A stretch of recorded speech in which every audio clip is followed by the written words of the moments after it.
My eyes shot open in the darkness. At first, I couldn't tell where I was. Everything was black, pitch black. My chest felt heavy, my breathing short, and my hands touched something hard just inches above my face. Wood. Cold, rough wood. And then it hit me. The air was thick, dry, and hard to pull in. There was no space to move. I tried to raise my arm, but it hit the wooden surface again. I couldn't sit up. I couldn't turn. My legs were pinned straight. I was trapped. When I inhaled again, I caught the smell of dirt. Damp, earthy dirt. My brain tried to deny it, but there was no mistake. I was in a box buried under the ground. They had buried me alive. My heart slammed against my ribs as I kicked at the wood. It didn't move. I screamed, but my voice bounced back at me, muffled, useless. The walls around me seemed to close in. I could hear my heartbeat echoing in my head. And then, through the terror, I heard something else. A soft, slow scratch. It was coming from my right side, from inside the box. Someone was in there with me. I froze. My breath came out in shaky gasps. The scratching stopped. Then a whisper, faint and hoarse, brushed against my ear. "Don't move." That's when I screamed until my throat burned. 3 days earlier, I was still alive and happy to be. My name is Ryan Cole, and nothing in my 26 years of life had ever prepared me for what would happen next. I was just a regular guy from Ohio who hated his job and loved his friends. It all started the night before Halloween. My best friend, Ethan, had talked me into joining him and his girlfriend, Lena, for a haunted escape experience.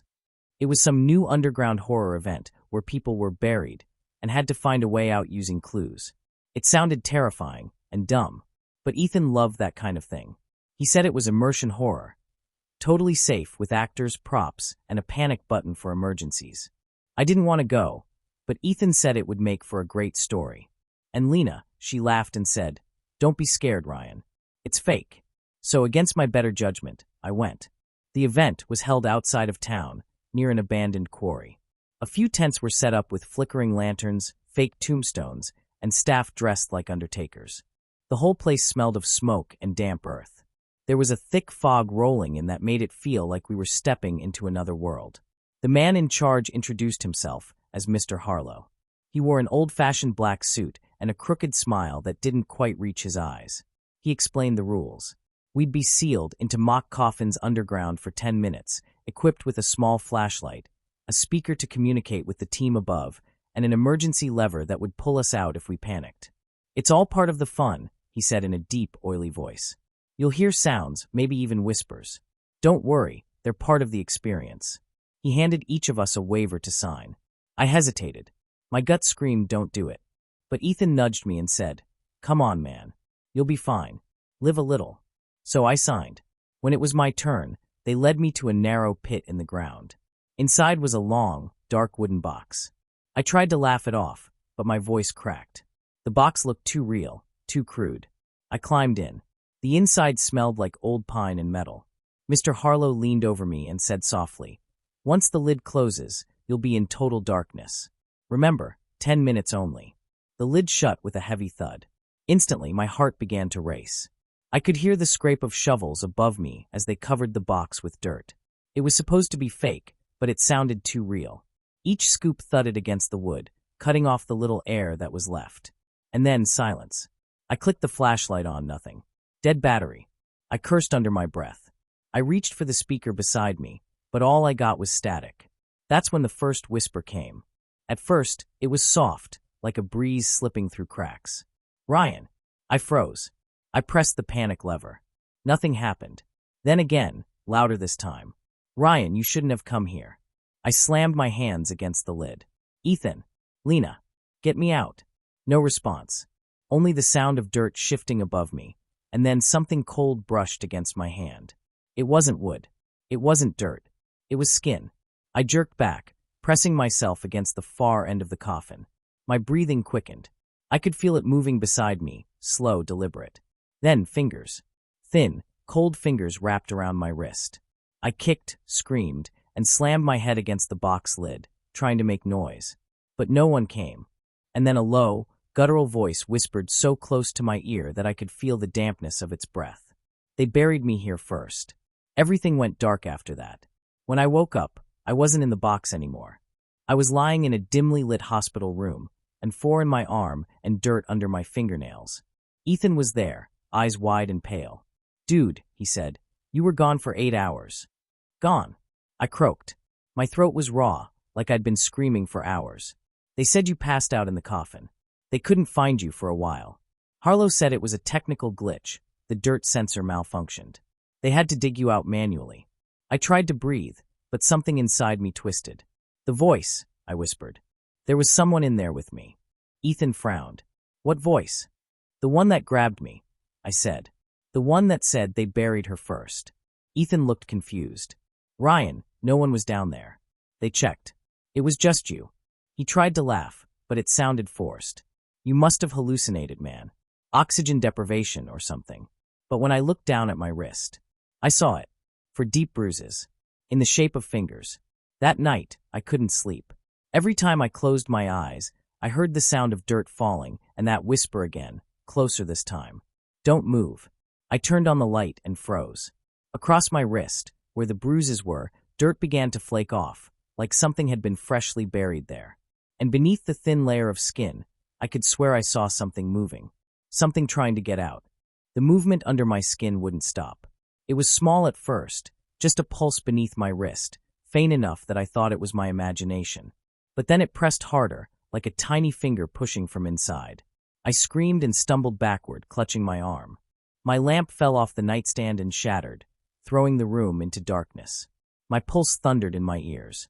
I could still feel it, the wriggling, the pushing, like something alive was trapped beneath my flesh.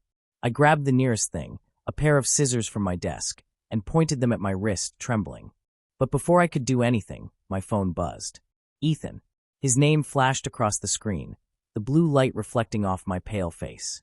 I snatched it up. "Ethan, something's wrong with me."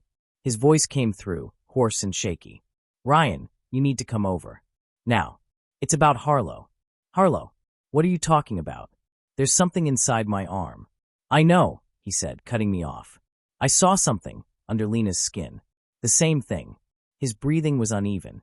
"She's in the bathroom. It's like it's trying to crawl out of her." For a second, I couldn't move. My brain refused to process what I'd just heard. "Come now," Ethan begged. "Please, man. I don't know what to do." The line went dead. I threw on a hoodie, wrapped a towel around my bleeding wrist, and bolted out the door. The streets were silent, blanketed in thick fog. Every shadow seemed to move as I ran. My mind kept looping the same words. They buried me alive, but I wasn't alone. When I reached Ethan's house, the front door was wide open. The living room lights were flickering. "Ethan," I called out. No answer. The only sound was the faint dripping of water, coming from down the hall. I followed it, each step slower than the last. My shoes squelched against the damp carpet. The air smelled like rot and soil. At the end of the hallway, the bathroom door was shut. Something wet dripped from underneath it. I pressed my ear against the door. Inside, I could hear muffled crying and scratching. The same sound I'd heard in the coffin. "Ethan." My voice cracked. A whisper came from the other side. "Help me." It was Lena's voice. I pushed the door open slowly. The light flickered once, twice, then steadied. Lena was kneeling in the bathtub, her hair soaking wet, her arms covered in mud and blood. Ethan was beside her, his hands shaking. They both looked up at me, eyes wide, terrified. "It's inside her," Ethan said, his voice breaking. Lena let out a scream that didn't sound human. She clutched her stomach as something moved beneath her skin, stretching it outward. It slid from her side to her ribs, then down to her thigh, like a snake trapped inside. I backed up, shaking my head. No, no, no, this can't be real." Lena's eyes rolled back. She started clawing at her skin, tearing it open. Blood splattered against the tiles. Ethan grabbed her arms, yelling, "Stop. You'll kill yourself."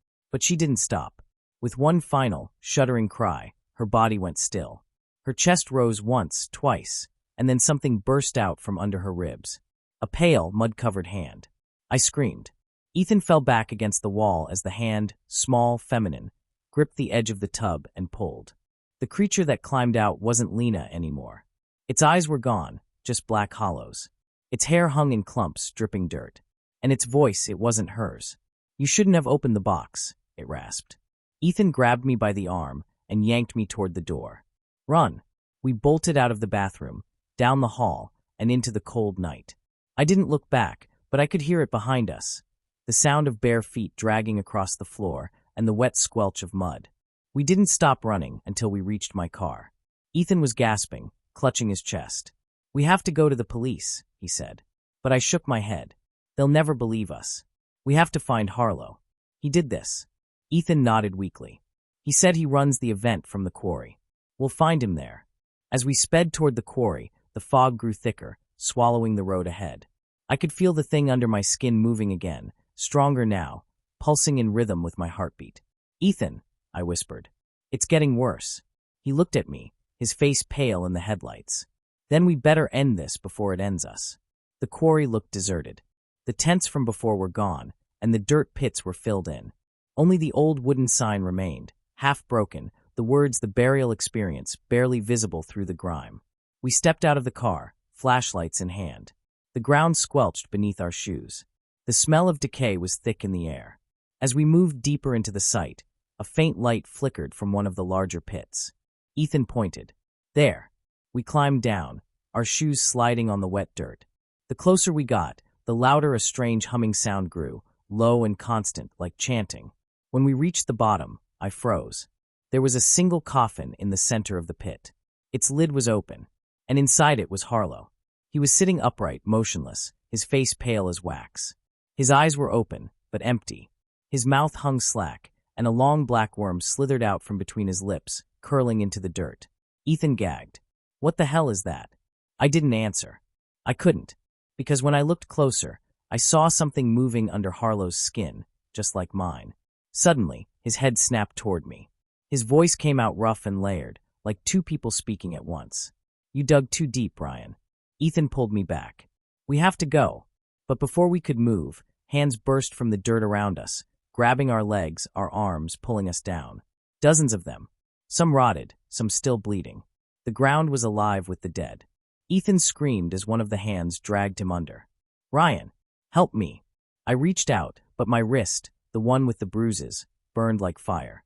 The thing inside me pushed harder, clawing from within. I collapsed to the ground, writhing in pain. The dirt beneath me shifted. And then, from below, a whisper echoed in my ear again, soft, familiar. "You weren't buried alone." The ground caved in beneath me, and I was swallowed by the earth.